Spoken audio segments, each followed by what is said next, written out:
Good morning, good afternoon, or good evening, whatever time it is that you're joining me for this video. Thank you once again for clicking on the Penboy Roy Fountain Pen Review channel. The subject of today's video is I'm hanging with some cool dudes at Kenro Industries.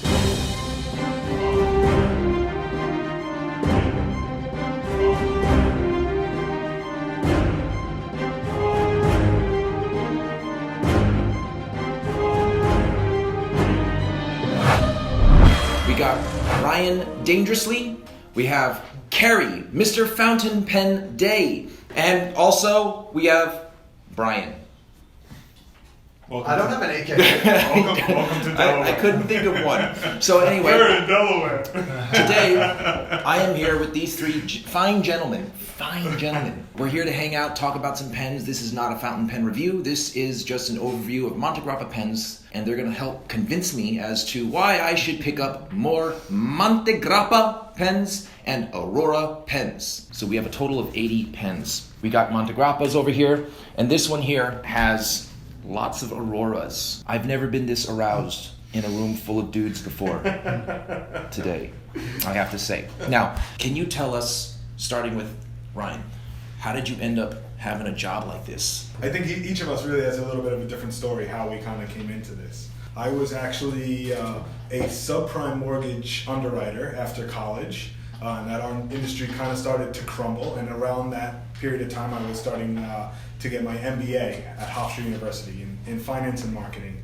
And ultimately, I was kind of looking for a place-saving job to kind of stick into before I started my real career as a financial advisor or something to that. I didn't really know what I wanted to do. So I started working for Kenro, started to go to pen shows, started to travel, started to become interested in fountain pens, and now I'm 10 years deep, so I don't know that I'm leaving. But How did you find Kenro? Like, you were doing marketing, finance? So Joel actually put an advertisement on the Hofstra board. I guess they were looking for college-educated people. It's just something that I kind of responded to, came in and interviewed, and that's really it. So mine is really by chance. You know, I think Carrie has a little bit of a different story. Like I said, How old were you at the time? I must have been 23 or 24. Yeah. How does that interview go? We need a guy who's enthusiastic, knows pens, can slam down a beer or two. They put all of those things on there, but honestly, I had no idea what I got myself into when I came He's still here. learning how to fill a fountain pen, so let's be fair. They really didn't talk anything about pens. It was more of like a marketing role, but what I didn't really know, and what every single person that starts at Kenro doesn't know, is they become really the box packer. That's your first role at Kenro, is you have to learn how to pick and pack an order. It doesn't matter if you start here at 22 like myself, or if you start at 63 like Harry did, you start packing boxes. You're 63 years old? 64, he's being nice. So what was the first thing about working here that was the most polarizing for you, being that you didn't get into fountain pens until you came here? Yeah, I think it took me a little while to get into fountain pens as well, but I think as we started to learn more and more about the pride in Italian craftsmanship, and you know how these manufacturers feel about their brands and their history and their country, I think that stuff is contagious. So that stumbled into starting to appreciate pens in general, and then pens as luxury instruments, and then pens as a writing instrument, and now watches and cufflinks and pretty much everything luxury. Like, I full on caught the bug. So it's safe to say that Ryan was infected with the fountain pen virus. Yes. Moving on, Carrie. I know your story, but there might be some people out there who don't completely entirely know your story. You are Mr. Fountain Pen Day. Start with that. How did you end up here at Kenro Industries? Ended up in Kenro, that's a quicker story. I ended up here because the company I worked for at the time, AMP or Wallbound, everyone in New York will know that name, finally went bankrupt for the final chapter of their lives. And I needed to shift gears, and I decided that I didn't want to work in retail anymore because it was an absolute horror. And Grocery retail. Grocery retail. I'm sure Walmart isn't much better, judging by what I've seen on YouTube, but either way, just retail in general on that level was anything like that. So I decided the second half of my life I wanted to do something I enjoyed. Starting Fountain Pen Day maybe 5 years prior to that, I had worked with Kenro and Brian. We knew each other from the shows. We collaborated on events after the shows, getting people together and that kind of thing, and it promoted both of us. You know, it was like that happy circle. So when the opportunity came up and I was looking around, he called me up, Brian, and said you should come in for an interview. So you actually knew each other before Yeah. he called you up and had Yes, you come in? we've known each other for a while and we had, like I said, worked together outside of these four walls. And Oh, I He was- essentially said, listen, you're going to start, but you're going to start. I'm squeezing you in here because there's no position. Like we Yeah, just that's want what to we find a did. way to get you on board. And yeah, so Mhm. he started packing boxes. So The same way we all did, right? I mean, Everybody that's has what we do. pack That's how you learn. boxes. That's how you learn. Pack a box. Can you take a picture of this and put it on Instagram? Oh yeah. How do we do that? And it was just, you know, it's constantly. But that's what it is in here. Is everyone knows everything, so that anybody can jump in and help that other person out in a moment's notice. Just to give you an idea, our current box packer is a attorney. He has a legal degree. He's got to learn. He's got to learn the codes. He has to learn the styles, what nib fits on what pen. And, So it's almost like there's an order of rank. You start from For the bottom. sure. Every single person who comes to Nobody work, starts at a different tier. Everyone who works at Kenro ultimately starts. regardless of your experience and background. Doesn't matter. humble pie. Humble pie. Okay, Yeah. and that's how you came to be here. How long from the point where you started packing boxes to where you are now? To where I'm still packing boxes. It's a long training program. Right. Joel's the president of the company, owns the company. Yep. He just got finished packing boxes. So everybody That's what packs we do. boxes. Everybody packs Yeah. boxes. We jump in. That's why, like I said, Shipments no come matter- in. We're in here We're all doing hands this, on deck. and everyone out there is doing whatever we have been doing. They're doing. They know that they can fill in for us. So Like, our we'll fill in for them. philosophy ultimately is that anyone should be able to answer the phone and talk educatedly about all of the products that are out. All of us go to pen shows, all of us pack boxes, all of us have input in product development. I mean, it's really a team effort. These guys were in China 2 months ago. I'm going to Italy next month. He's been to Italy. I mean, eventually Carrie will go. I mean, there's some glory in it, Mhm. you know. But yeah, St. Louis Pen Show this weekend. That's You're it. going to a pen show this weekend? St. Louis. Yeah, And yourself? yeah. Brian. I've been here the longest. Annette, who's the office manager, she's been working for Joel for 35 years. And I was good friends with Annette, and Joel needed somebody in the company. We were in a much smaller office than we have now. At that time, when I first came on board, we were representing Aurora and Platinum. Like we had Platinum for a minute. And The Japanese brand Yes. Platinum. Yeah, so we had Aurora, and I jumped in. I was the repair guy. I was the box guy. There were times where I was taking a call on a phone, packing the box, and delivering it to them in Washington D.C. and helping them open the box, and put it into stock. So yeah, I mean, it's just how we work. And I remember in the very beginning, we were hustling into Manhattan to fill 2 pen orders, 3 pen orders, just to help the customer. You know, just to make sure that we were just giving better service than everybody else. And it's Oh, wow. kind of the same way. And at that time, you guys were still a distributor. We were just really starting as a distributor because we just celebrated 25 years, and I've been with the company for like 22. Oh, that's fantastic. And I do Yeah. notice that something that didn't change with what you just told me was a couple of weeks ago, I called up ranting about my blue blazer. The finish was falling off. And I'm like, listen, I'm coming down there. Carrie was like, okay, Come on down. come on down. And I came, and you guys were hospitable, hence the reason I'm here now. Can you describe if you guys have titles? Do you have like a certain title? It's really tough, actually. I mean, everybody, like we kind of depicted before, everybody wears every hat in this company. I mean, Brian's title is Vice President of Sales. I'm the National Sales Manager for the company. Carrie is, what's your title again? I forgot. Yeah. Sales and marketing coordinator. Yeah, something That's like what it that. was. I mean, ultimately, I think our roles change so much in this company because, like I said, everybody needs to know But everything. in the end, everyone packs boxes and everyone sells. Mm-hmm. Everyone sells. That's true. You're an entrepreneur. You build your own accounts, you develop your business, and you know everybody kind of knows their roles and where they fit. I had a question about what is it like working in a company like this? Does the hobby stop being a hobby for you guys, or are you guys always enthusiasts? You go home and you still play with pens? I think people would actually be sick to their stomachs to know how much we actually talk about pens. I know my wife in particular is sick of seeing Carrie and Brian text messages coming through at night because we have WhatsApp chats. where Brian, myself, and Carrie on a WhatsApp, an international Monte Grappa marketing WhatsApp chat where people from the Middle East, people from Russia, people from the UK, Israel, Iran. like Sometimes the guy in Iran's like, all right, guys, we have to keep it a little bit quiet because that was a little bit touchy for the government. I'm gonna go quiet for a while. But literally, I'm probably talking about work 24/7, so I can't say that for me, I get sick of it. I think I do a good job of separating products that I'm interested in on a personal level versus products that I'm interested in on a work level. But all of us here like all I kinds have of to say that we're also not only enthusiasts of the products that we represent, but I'm a very big enthusiast, I think we all are, big enthusiasts of the brands.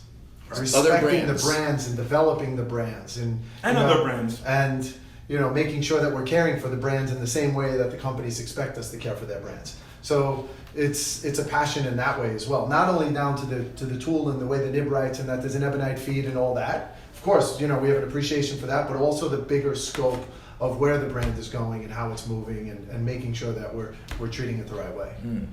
How about you, Carrie? When you get home, is your home devoid of anything ink pen related, or is your bed a huge fountain pen nib shaped blanket? He has fountain pen day sheets, doesn't he? There is everywhere. There's no other way to say it. If you want to X that out, there's no other way to say it. It's just everywhere. It's just as bad as it's ever been. As opposed to other careers, this actually accentuated and increased the hobby for you. Yes. How about you, Brian? Yeah, no, of course. I actually love what I do. And my wife oftentimes, she'll say, I'm just going to get you a t-shirt that says, it's great to be Brian Holzer. Because, I get a hop in my step when I'm hitting the road. And we travel to good places. Our brands, so the luxury products. And we're going to Miami, we're going to Las Vegas, we're going to Chicago, LA. So I'm pretty excited about what I do. Yeah, love the pen world. What about your closest family members? Have you infected them with the fountain pen virus, or are they resistant to it? I'll tell a funny story because I think this was just hilarious. My youngest sister had been dating this guy for a couple of years, and we were kind of pretty friendly, but never really spoke about what I did and all this kind of stuff. And one day we just, they were getting closer, and I think pretty soon to be engaged, and we started to talk about what I do for a living. And then he started to say that he had a friend that was a fountain pen geek, and that he himself was interested in buying a fountain pen. And I was like, dude, I can't believe this. Like, this is like such a small world. Like, none of my friends are into it or anything like that. And he's like, I was looking at this Franklin Christoph pen. And so I helped him acquire it. Like, I felt like the biggest hero. It was just funny that someone was kind of interested in it. I thought it was great. I had a great moment last year. I was going through TSA, and I had the mule in my pocket. Okay. The mule's it's a copper. The copper mule. So I pulled it out, and the TSA agent goes, wow. He's like, this looks like one of those Game of Thrones pens. And I was like, what'd you say? You know the Game of Thrones pen? So just knowing that the casual guy, the TSA agent knew what the Game of Thrones pen was pretty exciting. Right, that is cool. It wasn't just somebody from our pen universe, When the new pens come in, just seeing how it's created, how it works, knowing the inner workings now, it's almost like somebody who was a car buff that suddenly gets to work at like Ferrari. It's not like you're working at the gas station. You're at high-end, you're at where people are creating and the minds are working, reverse engineering things, taking materials that you could only dream of, and they do it. You have an idea, and the next thing you know, a month later, here's a prototype of it. That's why, for me, it's never slowed down at all. It's just accelerated. Any way a company can get a pen in another person's hand and have them writing it down and stop people from dictating into their phone, I think it's a great thing. The challenge is really conveying, the values and the qualities and how the Italians manufacture. Like if I could take from my head and actually build content from it, and which we're trying and which we're always, working with the Italians to show. You need to show people how you do that. You need to let people know that you're Aurora, you're stamping your own nibs and you're carving them. You have somebody, like how many phases there are to actually manufacture your nibs and how to manufacture your pistons, and how you turn and how it goes into a polishing station. And all of that there's a lot of energy that goes into manufacturing one pen. So people say, well, why am I going to buy like the demonstrator? Like we had a lot of challenges with the Aurora demonstrator and people understanding what the value is. Well, do you know you have to polish the outside and you have to polish the inside, and they have to dispose of so many different pieces because there's hairline cracks inside the barrels, and all of those have to go to waste. And polishing the rings and the assemblies and all that, it's not just a clear pen. Right. Do you understand that the the casing that holds the ebonite feed and the 18 karat gold nib is also translucent. It has a little rubber extension that sits on that goes in the barrel. I mean, that's detail. That's Patek Philippe stuff. You know what I mean? There's really a lot of details in how Aurora manufactures. You know, and some people don't love the bite with the Ypsilon. You know, the Ypsilon has a little bit of a bite when you're riding with it, but some people love that. You probably already know that there is a murmur of consumers out there that state that Montegrappa pens, even steel nib pens, are expensive. They draw a pretty penny. What is it about Montegrappa pens that draws such a high price point? What can you tell me that will make someone say to themselves, you know what, I do want to spend that money on that pen? I'll take this one a little Go bit. for it, Brian. Montegrappa has had a long history with developing limited editions. Like they came from the jewelry world, and that was kind of the space where they lived. Everybody's known Montegrappa. Their specialty's been in sterling silver, and I'd say within the last 15 years, they've really specialized in licensing, connecting their brand with bigger figures in the world. Muhammad Ali, Frank Sinatra. We've had some wonderful licenses over the last few years.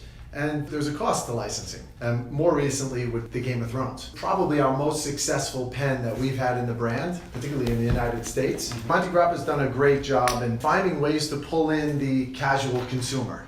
Maybe the guy doesn't love pens, but he loves Game of Thrones. He knows Stark, he knows Lannister, he knows the story, and he wants to have that product. And it's fair to say that the Game of Thrones is not going to allow their brand to be licensed by Joe Blow Pen Company. Big. You know, they also want to have fair enough. So, you know, because Montegrappa has that prestige, they're afforded special licenses. What is this? What do you The call it? Targaryen. What is that thing that it's Mother like? of Dragons. That's a point pen. Try it, right? You have to appreciate that. There are people who appreciate a ballpoint. I would assume that the licensing for this is not cheap. No. I mean, there's minimums required. There's a big dollar amount. There's percentages. I mean, so really, when all of this stuff really gets factored in, it's a pretty risky endeavor for a company like Montegrappa, which is still. I mean, we all think of them in our pen world as really just an Italian giant, but you know, there's really only one company in our Two years ago, we're in Italy. We're meeting with the other distributors from around the world, and the gentleman from Dubai is saying, "Oh my God, the Game of Thrones is fantastic." And I said, "Really? Like, we had DC Comics. There's no way." So our confidence going into Game of Thrones wasn't at a level where Montegrappa could say, "You know, we need to buy 10,000 more boxes," because they're not selling 100,000 pens. So when you calculate that over however many pens, it's still a boutique brand. It's a family-owned company. Exactly. It's not, you know. So it definitely gets factored into the pen. But I think that they carry some value because of that. How is the Game of Thrones line doing right now in terms of sales relative to the DC Comics? I think we sold many more. I lost the bet with the Dubai guy. Really? Yes. What was the bet? The bet was, would DC Comics outperform Game of Thrones? He had Game of Thrones, I had DC Comics. So Game of Thrones is doing better than Yes. the DC Comics. I think I would say substantially. And I mean, now we're even in a little bit of a lull time where the TV show is not, you know, out and they're preparing for the final season. So we expect this to have a pretty decent life still. I mean, there should, you Still know, going. once it hits again, I'm sure we'll see a big boom. And there will be probably another edition. That sounded a lot like a hint. Drop. It might have been. Maybe. Talk to me about some of these pens here. This is like a mini version of your Fortuna, but this is not called a mini Fortuna. It's called, Felicita. it looks like it's an acrylic pen, It is. Yep. Steel nib. number 5, Number 5. Yes. Bach, Yes. right? What is the MSRP on an acrylic pen like this? 250. This one is $250. Tell me about this pen. Why is it $250? I mean, these pens aren't just like injection molded in a factory where they're just, you know, shot into a mold and you know, completely just automated. They're more or less hand turned, hand polished.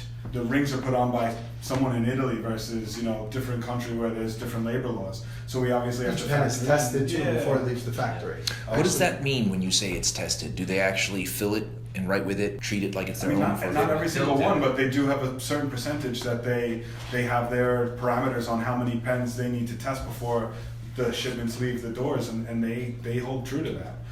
If you walk the Monte Grappa factory, it's like any other factory that I've ever really seen. They have, an R&D room, a room of just raw materials. And if you look into what kind of energy they're putting behind people who are just allowed to kind of sit there and just be creative all day.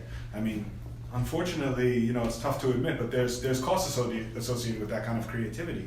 So those kinds of things need to be paid for as well. And you have a guy brand equity as well. I mean, there's a cost to manufacturing a Monte Grappa. There's cost to the packaging from Monte Grappa. Absolutely. So when somebody receives a Felicita as a gift, I mean, let's be fair. I mean, there are a lot of users that are writing with the pens, but oftentimes a pen is given as a gift. Mm-hmm. And there's value to opening a Monte Grappa and that box and how beautiful it is. It's prestigious. It's, Monte Grappa is positioned with some of the other luxury brands in the world. This is a company that 15 years ago was owned by Richemont, and Richemont owns Panerai, Montblanc, Cartier, and then they sold it back to the family. Mm-hmm. And so there's, an air of Richemont, even though it's family owned, there's an air of luxury still with this company. I like the name of this Felicita. I can't say it again.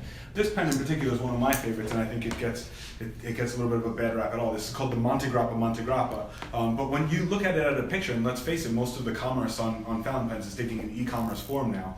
A lot of people don't really know the little nuances that are going on with that pen. And as you turn it there, Roy, you'll actually hear a proprietary ratchet system that Monte Grappa developed. That's their own fill mechanism. A picture alone it looks like a very basic pen, but in actuality, that pen is so well done. So this one is retailing for $395 with a Jova nib. At the moment you can get fine, medium, and broad, but we plan to expand the nib range, and we're working on some bespoke projects also. But Dromgool's in Houston, they actually did their own custom version of that with their own acrylic. They did a 50-piece run of it. So we sat with them, we reviewed acrylics, and we said, how do you want to make your pen?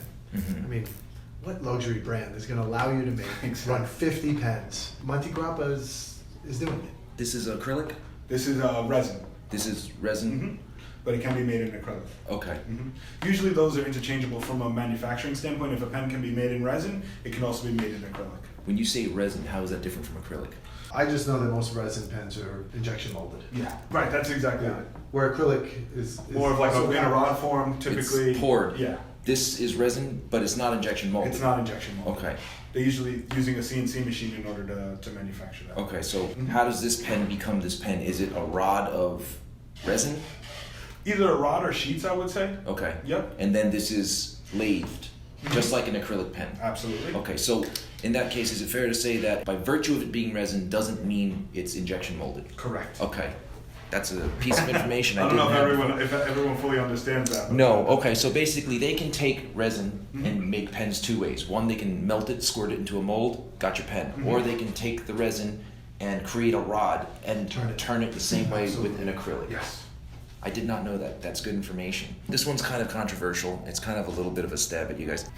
When I hear the term European grade, and I hear this word a lot, European grade, for Monte Grappa and or Aurora, are the materials such as the acrylics, the celluloids, are they made in Europe, or are they simply European grade from other countries but meet the qualifications to be called European grade? I think when you start to really dive into a lot of these materials, we all kind of have a keen eye for what is European grade, what is actually made in Europe, and what is, maybe not even European grade. I can speak truthfully when I say that all of our manufacturers use materials made in Europe, but I think all of us can kind of sit here, we literally spend hours looking at acrylics. All day. I mean, this is just a little example, but we have almost 700 swatches in Carrie's room over here where we are debating about what colors to make in pens. And I think we all have a pretty good eye when it comes to acrylics. So there's definitely a quality difference in materials coming from India and materials coming from Europe. They don't polish up as nice. I mean, you can see the example of European quality. Made in Europe. Made in Europe, turned in Europe, polished in Europe. But there's a lot of manufacturers and brands out there and distributors that say we're using European grade. Mm-hmm. And now that to me sounds like another way of saying it's not made in Europe, but we want it to... Sounds like that to me. I think coming back to every brand having their own niche, The brands that we represent in particular, they pride themselves on using European materials. I don't actually see that being something that they change in the near future. I mean, just looking at this tray of acrylics, these are all acrylics, right? Yes. There's something about these acrylics, I can't really describe it in words, and it's almost denser. It's hard to really describe why it looks better, but you can tell when you start to look at so many swatches of acrylic. Why? There's a sweeter flavor to it. Right? More depth to it, for sure. It definitely has more depth, and it polishes differently. That's the difference. And you can imagine now, when we're sourcing products for the Esterbrook brand, and we have a European eye, and now we're looking at acrylics from companies that are not in Italy. We're very tough. We're going to challenge. It is a challenge. So you can appreciate that when we come out with a product for Esterbrook, there's a trained eye that's behind it, and we have an appreciation for where it needs to be. So speaking of Esterbrook, you guys recently acquired Esterbrook. What prompted that acquisition? What was it about Esterbrook that you said, you know what, we're taking that over? I feel that, Brian. Yeah, no. I think Kerry looks like he has something he wants to Carrie wanted say. to talk? Yes, I'm gonna pass it right to Brian. Kerry says, I would like Brian to answer this one. Yeah. You know, we've been together for a long time. We've had this company. We know pens. We've been in the pen industry forever. And there was a time where we had our own company. You know, Labelle. I don't know if you're familiar, but there was a company, 10 years ago called Labelle, and we were the owners. We were the ones going to China. We were developing the products, and then we acquired Schaefer. And so we didn't need that, entry level price point because we had Schaefer. And then Schaefer got acquired by Cross, and then we were left without that, $100 to $300 price range. Yes, Aurora has some Ypsilons, and we're living in a period where the pen industry is just growing. Social media enthusiasts, there's a passion, there's a community that's growing, and we've been fighting with our manufacturers to come up with the right products to fit into this. I mean, the Monte Grappa is we thought it could start to get into that level. Fortuna is almost there. Monte Grappa is changing how they're manufacturing nibs, and Aurora's doing some cool stuff that's also going after that industry. But in the end, it's not our company. And so we've been toying with the idea of developing our own brand, and then the idea of Esterbrook was put in front of us. Has a history, there's a number of enthusiasts that are already out there in the collector vintage world, and having brand equity right out of the gate has value. And Esterbrook definitely went through their own challenges over the last 5 years, and how people depicted it or how they were spoke about in social. But we knew that if we took it in, you're gonna have Carrie's eyes on it, Ryan's eyes on it, Joel's eyes on it, and everyone else that works at the company to say, this is what we need to make, this is how we're gonna do it. We're not gonna introduce a pen until it has all the qualities that go through this guy's check. He's gonna take it home, he's gonna play with it, he's gonna carry it, he's gonna take the pens, we're gonna test them, and It's always the quiet. He's the mad scientist over here. but the idea is it's ours. Right. And everyone here, not to interrupt, but everybody here is taking ownership to it. It's not like, oh, we acquired this company and it's like, okay, you tuck it away. Like everybody here on an individual basis is really taking an ownership and a responsibility into where it's going and how it's going to get there, how we're delivering that message. And we're all going to be standing in front of everyone. And I think an interesting facet is, and really with our own brands, we have brands that are smart enough to know that the local level is where to get the inspiration from. And we've had good experience, I think, over the past maybe 4 or 5 years helping Monte Grappa develop product and helping Aurora develop product. And I think for the most part, most of the things that we really are passionate about ends up being pretty successful in our market. I think we wanted to bring some of that to our own brand. We suggested the idea of a copper pen to Monte Grappa. And then the CEO had it on his desk for a couple of days, and he goes, "Look, it's tarnished. How's the customer going to perceive this?" We said the customer wants it to tarnish. That's the idea. So in the beginning, when we put it in Fountain Pen Hospital's customers were coming in and saying, "I got a little black mark on this," and no, that's the idea. Selling to the wrong guy. It's going to change. This guy wants to carry it in his jeans. He's going to drop it on the floor just so it can become, a little bit more rustic. Right. With the Esterbrook company, what kind of changes are we going to look at with regard to balancing where they are now with your guys' standards, Mhm. because you guys aren't dealing with Easterbrook as it was. You're taking Easterbrook and you're turning it into one of these pretty much. How do you balance that? At the moment, we are working with European engineers to engineer a component of the pen that is going to allow you, as the collector of Estabrook products, to take your nib and put it into one of our new pens. That is That's The goal. what's brewing. That's what's Yeah. so pretty good hope. But we're trying to take a lot of inspiration from vintage Estabrook and try to modernize it a little bit. Okay. I mean, that's ultimately what we're trying to do with the brand. We have a couple pens already in the pipeline that have already been prototyped and tested, and we've chosen some acrylics. But ultimately, we are trying to take inspiration from the old days and bring it into the forefront and today. Maybe a J pen, but maybe one a little bit bigger, or really trying to keep the. We want to have a respect on the history, exactly. for sure. Okay, so you're gonna maintain the DNA and the genes. When you start to of Estabrook. when you start to read some of the old content from Estabrook back in the day, and it's so current. Mhm. Like what they were doing back then and how their ads looked and how creative they were really apply to today's world. So who knows if you're going to start to see some of the sketches. Like we have licensing also for Popeye. Like we own the license for Popeye. Are you talking about Popeye the Sailor Man or Yeah. Popeye the chicken brand? Yeah, for sure. I wish it was some chicken brand. I love Popeye the Sailor Man. Yeah, we're gonna have some cool stuff. Do you guys have any favorite retailers in particular? Like, do you guys talk to one retailer like, yeah, we'll send you 100 pieces right now. Hang up the phone. That's Yeah, we don't- that's always the battle here. Yeah. Because I can't say that we all have our favorites, but like I said earlier in the conversation, we are all entrepreneurs. We all have our own clients. We support each other with our own clients. But when the United States is only getting 80 Urano, which is a pretty exciting pen from Aurora, and we're only getting 80, and he's fighting for his guy, and he's fighting for his guy, and I'm fighting for mine.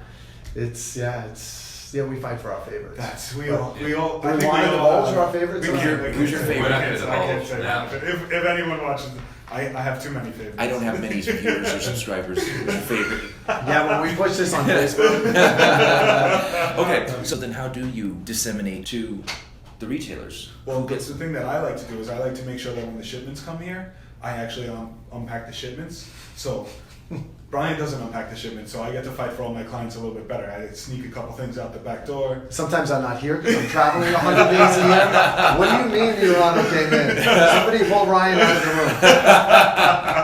Yeah. Carrie helps me out, but Carrie and I work. I'll usually bring him a couple of Red Bulls, but they'll run through them, and he's like, I gotta go. And he's in the bathroom. Pulling him into the office, making the phone calls. Chloroform works. And we have different types of clients also, so not everyone is 100% interested in Yeah, not all of our Urano. clients Like are some of my competing with each clients are more volume. They have a catalog or they have a major website, and so they're selling some more of the moderate price products. Where these guys are dealing with some of the more collectible people who have that customer that can buy a $1,000 pen. Mhm. So it depends where the attention is. So when it comes to favorite retailers, you guys are not willing to share who it is. No. That's fine. We're all our favorites. We love all our children. We're Switzerland. What are the stupidest things non-fountain people, friends or otherwise, have ever said to you about your job? Oh man. People still buy My pens. friends, People still write with pens. my I think friends it's a good one. completely ignore the fact that I have my master's degree, that I travel the world, that I work with big brands. They ignore the marketing aspect of it. They basically call me like the used car salesman of pens. That's all they can get in their head, it's the only thing they ever say is, he's a pen salesman. That's basically the label that I get painted with all the time. So, And it's interesting. Like I know because of the types of customers we sell, we're in the jewelry business. With writing instruments also. I mean, we were in Basel World, which is the biggest watch and jewelry show in the world, and we were exhibiting with Monte Grappa. So we have a lot of jewelry accounts. And so when there are major jewelers that you can walk into. Where the jewelry business isn't tremendous. You go in, they've sold a few pens, it's more of the gift type product, maybe you have a few collectors. So they always assume when you're walking in that business is not so great because your business with them may not be the greatest in the world. How are pens? Pens are fantastic. What do you mean? oh, we're selling pens. Like, people are writing with fountain pens again. Like, they love it. There's like an energy, there's a community that's growing, and it's an art. Maybe the kids aren't learning in school, but they're trying to take it upon themselves to learn how to write, and they're using inks. And quite honestly, I don't know how we're selling so many bottles of ink, but we sell thousands of bottles of ink every year. I don't know what these people are doing with their ink. We said we don't know if they're drinking it. Thank God they're drinking that blue I think black I've seen from a Aurora. couple bloggers do a taste test. But yeah, I think everybody's, Yeah. the people who aren't tapped into our business, I think are always surprised that we're actually selling pens. What about you, Kerry? That's it. People look and they're just like, wait, people are still writing? Like literally, that's like a serious response. People are still writing? And I'm like, yeah, people write. They're journaling, they're bullet journaling, they're, you know, me from someone like me, I try and develop the whole connectivity of, you know, when you write something down, your cognitive memory kicks in and you remember what you wrote. It's just how human body works. Right, and that's not your opinion. That's actually a fact. That's just Like, a fact. That's just how things work. We had a pen that a Monte Grappa limited edition called the Brain Pen. Yeah. That was developed with a famous doctor in Washington D.C., a neurologist, Dr. Richard Restek. And he, with the pen, you actually got a little study that he wrote that, you know, spoke about how, you know, writing things and the connectivity with writing things and memory, and it's just, if you look at when someone's writing something versus when they're typing things, you know, the brain activity is just so much different. So there really is something to that. And I think, you know, in our line of business, we get to talk to a lot of people because we're, like Brian said, we're doing shows in Miami and LA, and then pen shows in St. Louis and here and there, and events with retailers and all over the place. It's funny to see, or more interesting to see, why people chose to, you know, utilize a fountain pen. I know people that like to write with different colors. People who just write notes and send it to their clients, and they really feel like by sending a handwritten note to a client, it really hits a home run as opposed to just a thank you email. And everybody has really their own story. I mean, I'm sure you have your own story, Roy, why you got into fountain pens. And I think you even shared that with us a little bit. But it's personal to everybody why they got into it, you know?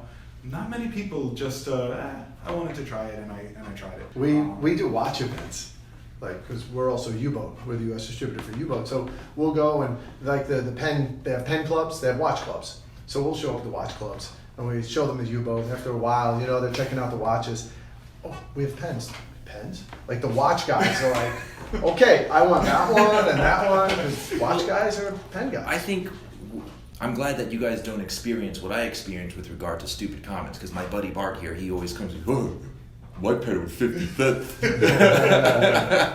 No, I think just from personal experience, and I challenge anyone that actually follows you that doesn't use a fountain pen, take a fountain pen, bring it into your daily life, sign checks with it when you go to a restaurant, and see if someone doesn't smile. I've never seen someone not React. be curious Yeah. or react, Yeah. where you don't get that with a little click 50-cent pen. But if you take out, listen in, Bart, a $35 fountain pen or a $700 fountain pen, and you sign a check with it, and it's got a turquoise ink in it, turquoise is my favorite color in particular, and someone doesn't say, wow, that's cool. There was Or take a notes or gentleman remember. years ago. He's from the eyewear industry, and he's one of our customers. He has a shop down in Miami on Lincoln Road, and he bought a $5,000 Bentley from us when we had the license for Bentley. $5,000, and he carried that thing around. And he would say he had 80 stores, 80 eyewear stores. So the guy's multi-million. He goes, you know why I carry this pen? Because when I walk into the conference room, I own every fucker in the room. And that's what he would say. And he loved to carry it because this schmuck has a Bic, and I'm pulling this thing out, and I'm writing with it, and all the eyes are on me, and everyone owns it. I own all of them. So. Last question for you before we go on to this game I want to play with you guys, specifically you two guys. Do reviewers who say mean shit about your products piss you guys off? I love it. Honestly, do? yeah. I think that everyone is entitled to their own opinion. It's transparency. I mean, thank God we work in an industry where people are passionate, where they want to, yourself, you don't get paid to do this. I mean, it's a passion. So someone's willing to create all this content for us. We hope that we send the right product out, and we hope the reviewer likes it. But if you're going to have the kind of opinion where, you know, if I'm going to send a pen to you, you have to say nice things about it, I think that you cross a fine line where it's no longer a transparent industry. I want people to trust people's opinions. We've had people say, you know, this is a beautiful pen, but I don't think it's worth the money. You're entitled to your opinion. Right. I don't love it. Yeah, I mean, we've sent out pens to reviewers, maybe it was their first time riding with the Flex nib, and now they're trying the Aurora Flex, and they've never really ridden with a Flex nib, nor does their penmanship lend itself to a Flex nib, and now they're killing us. And it's like, come on, is it really fair to kill us when you don't have much experience working with Flex nib? So I think that's I a don't fair know. statement to say. That's fair. I guess That it's is where the information is coming from and how practiced they are and the type of products that we're working with. Like, it depends where it's coming from. Then I mean, either way, I'm always upset when somebody's hammering. I think my we're product. pretty honest about it, where we Yeah. know. I mean, I have to say that besides that Flex nib situation, I But don't I think think there there could was have been any a few, right? unjust reviews really out there. What would you consider an unjust review? Like Brian says, maybe someone who's speaking about something without really fairly having the experience, or maybe like you bring up someone who doesn't like a red pen because it's red. Mm-hmm. That might be a little unfair, I think. Right, I see. Anything coming up that hasn't been announced yet that you intend on, or that you won't Yeah. wind up in a? Do you remember the purple? Yeah. Don't you wish you had it in an Optima? Did you see the Did you see the Nebulosa? No. You remember the purple Nebulosa? It was in an 88, Yes. all purple. Wouldn't you like to have it in an Optima shape? I would. That may or may not be. I mean, now you may not see it. He may or may not be hinting at it.